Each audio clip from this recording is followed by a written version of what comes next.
Bismillahirrahmanirrahim. Assalamualaikum warahmatullahi wabarakatuh. Ma'asyiral muslimin wal muslimat rahimani wa rahimakumullah. Alhamdulillah, di pagi hari ini kembali kita bisa duduk untuk bertalabul ilmi walaupun lewat media. Dan pembahasan di pagi hari ini kita akan membahas 5 berhala tertua di dunia yang disembah manusia. Ma'asyiral muslimin yang dimuliakan Allah Subhanahu wa taala, tentu pembahasan ini mengacu kepada sebuah firman Allah Subhanahu wa taala yang terdapat dalam surah An-Nuh ayat 23. Allah Subhanahu wa taala berfirman, la tadarunna alihatakum wa la tadarunna waddan wa la suwa'an wa la yaghutha wa ya'uqa wa nasra. Mereka kaum Nuh mengatakan, jangan kalian tinggalkan sesembahan kalian, dan juga jangan kalian tinggalkan Wad, Suwa, Yaghus, Ya'uq dan juga Nasr. Inilah yang kita akan bahas 5 sesembahan tertua di dunia yang disembah manusia. Wad, Suwa, Yaghus, Ya'uq dan juga Nasr. Siapa mereka? Hidup di zaman siapa mereka? Bagaimana mungkin kemudian 5 berhala ini yang disembah oleh kaum Nuh menjadi sesembahan orang Arab? Bagaimana mungkin terbentangnya waktu yang cukup lama antara zaman Nuh alaihi salatu wassalam dan zaman sebelum diutusnya Nabi sallallahu alaihi wasallam, patung-patung ini ada dan tersebar di Arab? Bagaimana bisa dan bagaimana ceritanya? Ma'asyiral muslimin yang dimuliakan Allah Subhanahu wa taala, Sufyan Ats-Tsauri rahimahullahu taala, beliau berkata mengambil perkataan ayahnya dari Ikrimah radhiyallahu an, kana baina Adam wa Nuh 10 qurun kulluhum 'ala al-Islam aw 'ala at-tauhid. Jadi kita tahu bahwa dari jarak Nabi Adam alaihi salatu wassalam kepada Nabi Nuh itu 10 abad. Artinya 1 abad itu 100 tahun. Berarti jarak antara Nabi Adam ke Nuh itu 1000 tahun. Tidak ada orang yang menyekutukan Allah Subhanahu wa taala, semua di atas Islam. Artinya di atas tauhid. Baru terjadi kekufuran dan kesyirikan itu di zaman Nabi Nuh. Nabi Adam alaihi salatu wassalam memiliki banyak keturunan. Yang paling masyhur itu 3. Pertama Qabil, yang kedua Habil, yang ketiga Syith. Itu yang paling masyhur dari turunan Adam alaihi salatu wassalam, walaupun Adam memiliki 40 keturunan, tentunya 20 laki-laki dan 20 perempuan. Tapi yang paling masyhur ini Qabil, Habil dan Syith. Generasi Qabil dan Habil adalah generasi yang sudah punah. Adapun generasi manusia berikutnya adalah dari Syith alaihi salatu wassalam, Nabi setelah Adam alaihi salatu wassalam dan sebelum Idris. Inilah cikal bakal manusia sampai hari ini, semua turunan Nabi Allah Syith alaihi salatu wassalam. Karena Syith alaihi salatu wassalam di antara anak cucunya adalah Nuh alaihi salatu wassalam, dan setelah terjadi tufan yang sangat besar, maka manusia diluluh lantakkan Allah, tidak ada yang hidup kecuali keluarga Nuh alaihi salatu wassalam. Dan manusia hanya terlahir dari 3 putra Nuh, Syam, Ham dan juga Yafis. Ma'asyiral muslimin yang dimuliakan Allah Azza wa Jalla, Lalu apa hubung kait antara kaum Adam alaihi salatu wassalam dari keturunan Syith alaihi salatu wassalam dengan 5 berhala yang kita akan ceritakan di pagi hari ini? Karena ada perselisihan para ulama, di antaranya adalah perkataan Ibnu Jarir At-Tabari rahimahullahu ta'ala ketika dia menukilkan perkataan dari Muhammad ibn Qais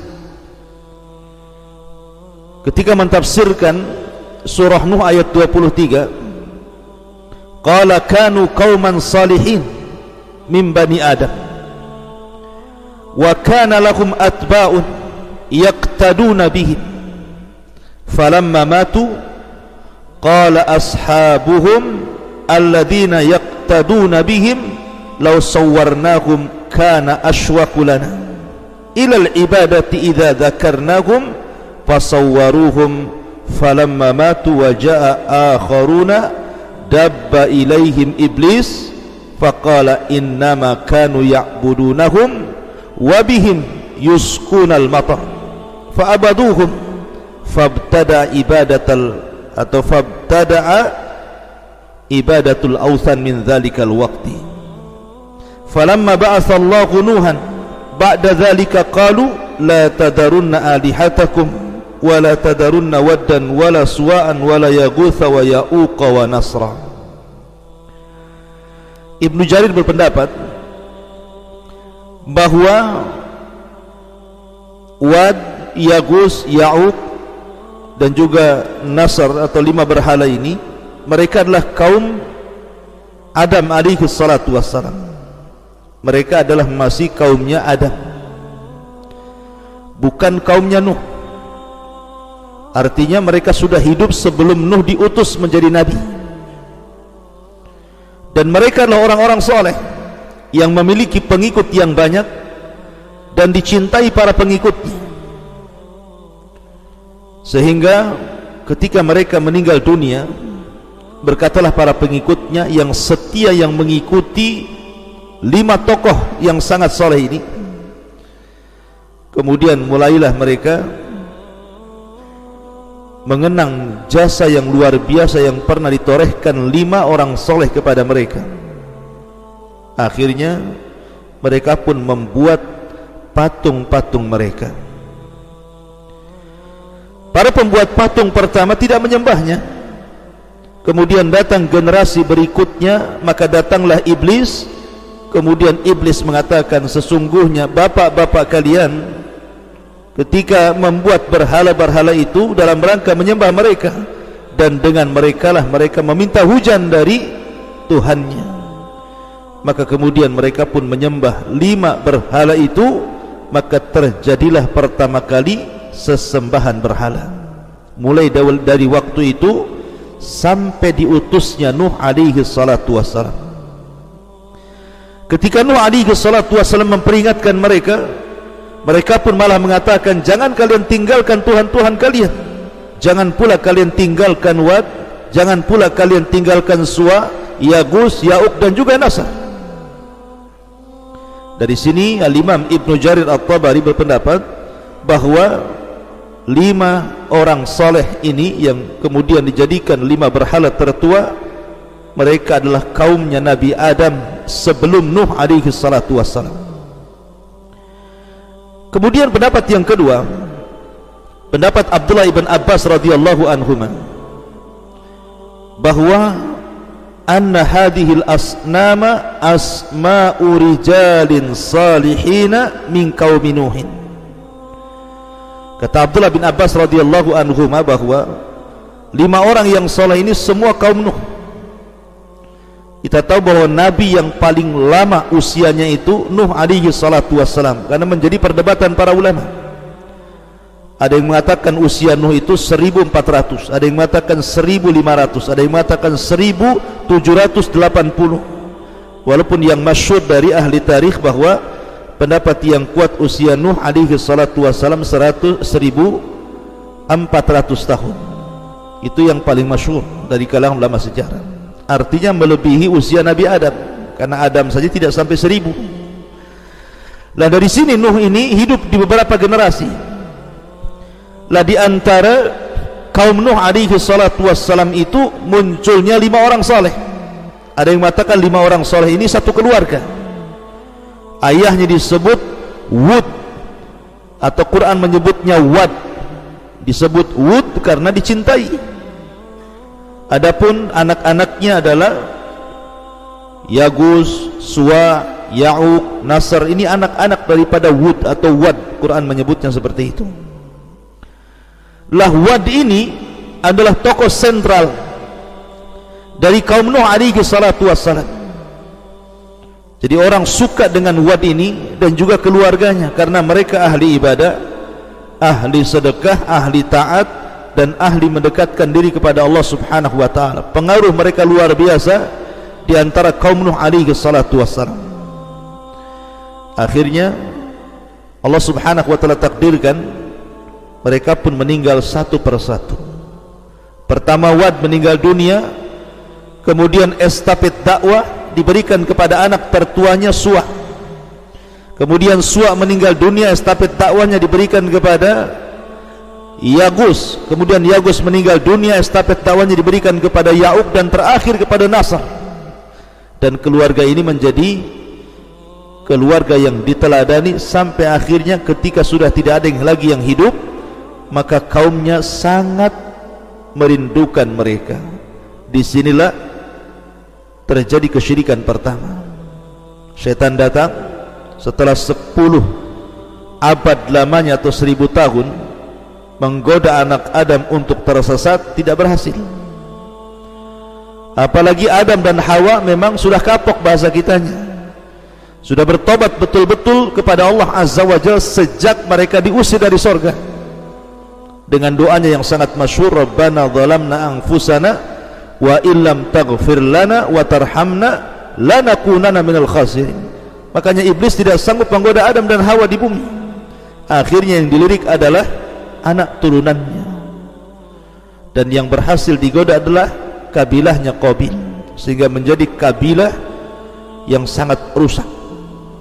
Tetapi belum terjadi kesyirikan, semua di atas tauhid. Hanya terjerumus kepada dosa besar seperti perzinahan, minum khamar, pembunuhan. Ya sudah ada sejak zaman itu, tapi belum ada kesyirikan sama sekali. Kesyirikan terjadi itu setelah melintasi 10 abad atau 1000 tahun dari zaman Adam alaihi salatu wassalam ke zaman Nuh. Dan disitulah kemudian ketika satu keluarga orang saleh, wali Allah, Wad, kemudian Suwa, Yagus, Ya'uq, dan Nasr meninggal dunia, maka syaitan datang kepada kaumnya dan mengatakan, kenapa kalian tidak membuat patung mereka agar kalian mengingat kebaikan mereka? Akhirnya dibuatlah patung oleh mereka. Ada sebagian ulama, di antaranya Al-Waqidi, yang dinukilkan Al-Hafidh Ibnu Hajar rahimahullahu ta'ala dalam kitabnya Fathul Bari. Akhirnya mereka pun membuat patung dengan berbagai macam bentuk. Kana Wad ala surati rajuli, wa Suwa ala suratil imraati, wa Yagus ala suratil asadi, wa Ya'uq ala suratil farasi, wa Nasrun ala suratin nasrin minat tayri. Kata Al-Waqidi yang dinukilkan Al-Hafidh Ibnu Hajar, bahwa pertama Wad, mereka membuat patung Wad ini seperti bentuk laki-laki, adapun Suwa seperti bentuk wanita, adapun Yagus seperti bentuk macan ataupun singa asad, adapun Ya'uq seperti kuda, adapun Nasr seperti bentuk burung nasr. Jadi mereka membentuk seperti itu, walaupun sebagian para ulama membantah ucapan Al-Waqidi dan mengatakan bahwa semua patung 5 orang soleh ini semua bentuk manusia, tidak ada bentuk singa, kuda ataupun burung. Tapi itulah perselisihan para ulama. Akhirnya mereka membentuk patung-patung ini kemudian diletakkan di sebuah tempat. Jadi apabila mereka melintasi tempat tersebut, maka mereka akan mengenang kebaikan 5 orang soleh ini sehingga terangsang untuk beribadah. Tetapi setelah generasi pembuat patung meninggal dunia, datang generasi kedua, anak-anaknya. Setan datang lagi. Kemudian mengatakan, kenapa kalian harus lelah letih melihat patung-patung kalian, patung-patung orang soleh kalian datang ke tempat ini? Kenapa kalian tidak memproduksi banyak-banyak saja? Buatlah patung-patung ini banyak-banyak, diproduksi, diletakkan di masing-masing rumah. Jangan kalian capek-capek lelah letih datang ke tempat ini.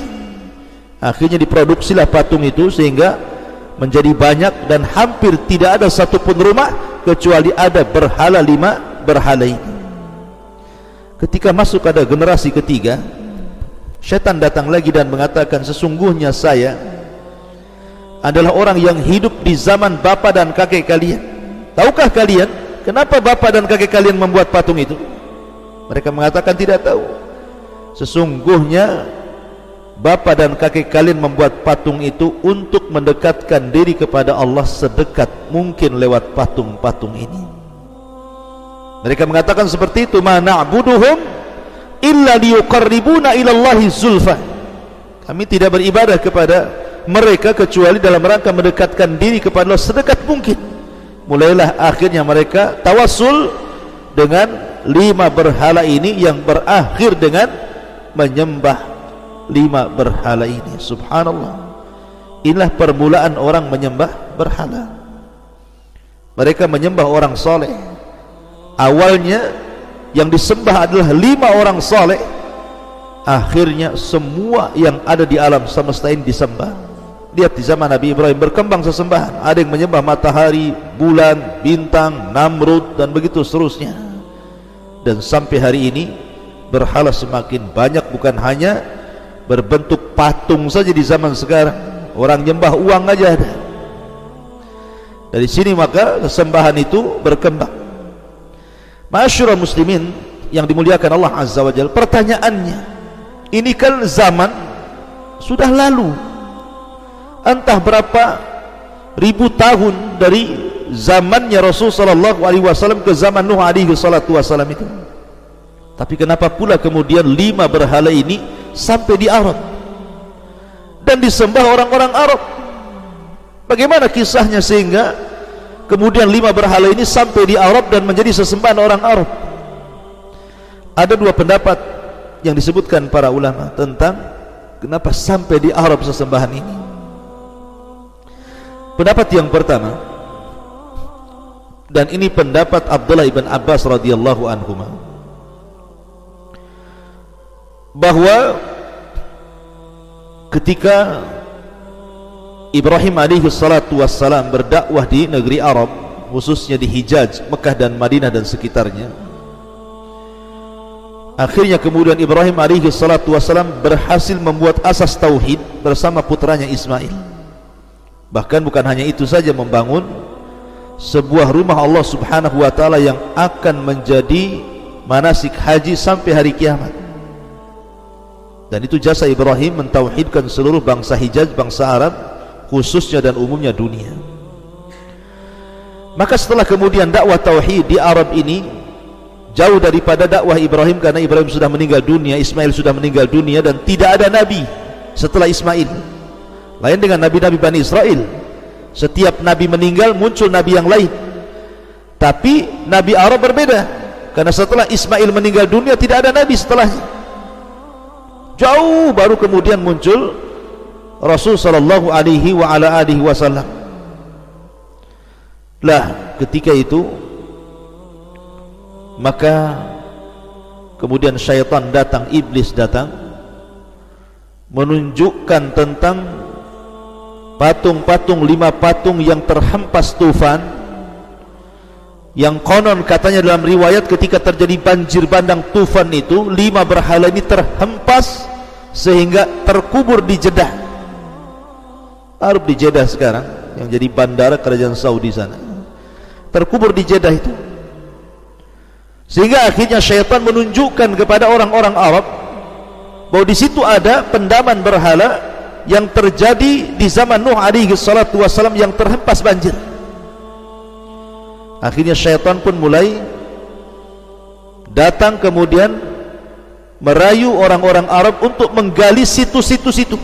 Maka digalilah, ditemukanlah 5 berhala yang pernah disembah kaum Nuh alaihi salatu wassalam, Wad, Yaghus, Ya'uq, Suwa dan Nasr. Dari situlah maka setan berhasil menenggerkan berhala-berhala itu yang kemudian berakhir dengan disembahnya orang Arab. Ini satu kisah. Kisah yang lain, sebenarnya berhala ini tidak pernah ditemukan. Jadi tidak ada orang-orang Arab itu menemukan situs-situs berhala Wad, Yaghus, Ya'uq, Nasr dan begitu seterusnya.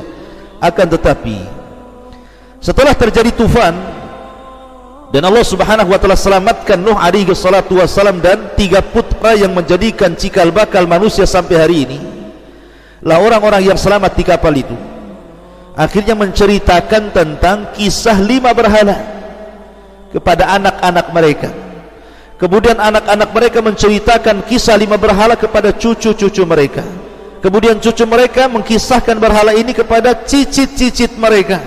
Akhirnya kemudian dari satu generasi ke generasi berikutnya, cerita ini terus tasalsul seperti itu, sampai akhirnya cerita ini sampai di Arab. Dan ketika itu belum terjadi kesyirikan, sampai datang seorang laki-laki namanya Amru ibn Luhai al-Khuzai. Amr ibn Luhai al-Khuzai, yang disabdakan Rasul, inni ra'aitu Amr ibn Luhai fin nari yajurru am'a'ahu li'annahu awal man sayyaba sawaib aw ghayyara dina Ibrahim. Aku melihat Amr bin Luhai itu terburai ususnya di neraka karena dia orang yang pertama kali menghapuskan agama Ibrahim di Arab. Jadi Amr bin Luhai ini suatu ketika safar, karena dia kan tokoh besar, tokoh sentral. Amr bin Luhai ini dulu Arab itu dikuasai oleh Jurhum, kemudian belakangan dikuasai oleh kabilah Khuza'ah, dan salah satu tokohnya adalah Amr bin Luhai ini. Lah Amr bin Luhai ini orangnya dermawan sehingga sangat dicintai oleh orang-orang Arab. Jadi suatu ketika safar ke Syam, dilihatnya orang-orang Syam ini berbeda karena meyakini bahwa Syam itu daerah para nabi. Rupanya ada satu perkampungan yang dilewati oleh Amr bin Luhai ini para penyembah berhala. Dikiranya karena Syam itu negerinya para nabi, itulah agama yang benar. Akhirnya mereka atau dia meminta berhala untuk dibawa ke Mekah. Lah berhala-berhala itulah yang kemudian diberi nama Wad, diberi nama Yaghus, Ya'uq, Nasr. Itulah kemudian menjadi nama-nama itu berkembang di Arab. Makanya banyak orang-orang Arab itu menamakan dengan berhala-berhala yang tua ini anak-anak mereka. Contohnya Amr ibn Abi Wud, diambil dari Wad ya, yang pernah mubarazah dengan Ali radhiyallahu anhu, namanya Amr ibn Abi Wud ya. Kemudian juga ada namanya Abdu Ya'uq. Jadi mereka selalu kemudian dijadikan nama berhala-berhala itu untuk anak-anak mereka, menunjukkan bahwa berhala ini juga tersebar di Arab. Jadi pendapat yang kedua, sebenarnya berhalanya tidak ketemu, tetapi ada berhala-berhala yang dibuat kemudian ditempelkan nama di situ. Maka tersebarlah nama 5 berhala tertua yang disembah manusia ini, sehingga akhirnya kemudian dibagi-bagi di beberapa kabilah. Sebagaimana Imam Bukhari meriwayatkan dalam sahihnya dari Atha dari Ibnu Abbas radhiyallahu anhuma, dia mengatakan, saratil awthanul lati kanat fi qaumi nuhin fil arabi ba'du. Maka berhala-berhala yang dulu di zaman Nabi Nuh ini menyebar di Arab. Adapun Wad diletakkan di kabilah Kalbin, adapun Suwa diletakkan di kabilah Hudzail, adapun Yaghus diletakkan di kabilah Murad, adapun Ya'uq diletakkan di kabilah Hamadan, adapun Nasr diletakkan di kabilah Himyar. Akhirnya tersebar di beberapa kabilah. Kemudian wahya asma'u rijali salihin, dan mereka lah nama-nama orang-orang saleh min qaumi Nuhin alaihi salatu wassalam, dari kaum Nuh alaihi salatu wassalam. Falamma halaku auha syaitanu ila qaumihim aninsibu ila majalisihim allati kanu yajlisuna fiha ansaban wa sammuha bi asma'ihim fa fa'alu falam tu'bad hatta idza halaka ulaika wa nusikhal ilmu ubidat. Kemudian setan datang kepada mereka agar menancapkan patung-patung itu di majlis-majlis mereka yang mereka duduk di situ, kemudian diberi nama dengan nama-nama mereka. Mereka pun melakukannya. Pertama tidak disembah, sampai ketiga generasi yang membuat itu hancur, ilmu dihapuskan, barulah kemudian disembah. Dari sini menunjukkan bahwa akhirnya patung tertua ini tersebar. Tetapi setelah datangnya Nabi SAW, kemudian Nabi SAW melanjutkan estafet dakwahnya Ibrahim untuk mendakwahkan tauhid, maka Rasul akhirnya menghancurkan seluruh berhala yang pernah disembah oleh orang Arab, sampai kepada Lata, Uzza, Manat, Khubal, dan patung-patung yang pernah disembah oleh orang Arab. Bahkan bukan hanya satu berhala, ribuan berhala ditumbangkan. Nabi SAW, ja'al haq wa zahaqal batil innal batila kana zahuqa. Lalu bagaimana kisah tentang berhala-berhala yang lain seperti Lata, Uzza, Manat, Khubal dan berhala-berhala ma'ruf di Arab? Nantikan kisahnya, mudah-mudahan kita bisa mengkisahkan di lain kesempatan. Ini yang bisa sampaikan. Subhanakallah bihamdika asyhadu an la ilaha illa anta astaghfiruka wa atubu ilaik. Allahu ta'ala alam. Assalamualaikum warahmatullahi wabarakatuh.